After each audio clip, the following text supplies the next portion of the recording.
One using attached to ditch and one doesn't exist. Sometimes the culvert exists below grade. How do you ensure a ditch line / sump exist? The override feature doesn't install it if the ground and slopes don't cut into the first or second layers. So a complicated question, obviously an existing RoadEng user for that type of complexity. Matt. Yeah, okay. I subtly accounted for that when I set up my template here.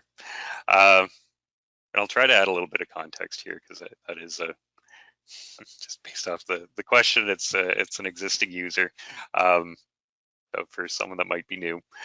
In this case, I have my cross section set, and the vast majority of my alignment it is no ditch.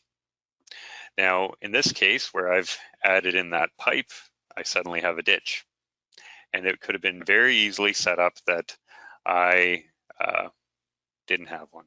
So in order to have a ditch here, one, I have my ditch depth being set as a template override that's being offset 3 meters either side of the culvert location with a bottom width of 0.5. It's doing that because I didn't delete my ditch component. I just set my ditch depth to 0. So since that ditch component exists, when it hits that parameter, it's setting the depth to be 0.8 and the width to be 0.5 rather than 0 for both those values. And just to make sure I'm not leading you astray here, if I were to delete this component and rerun this in here, we've lost our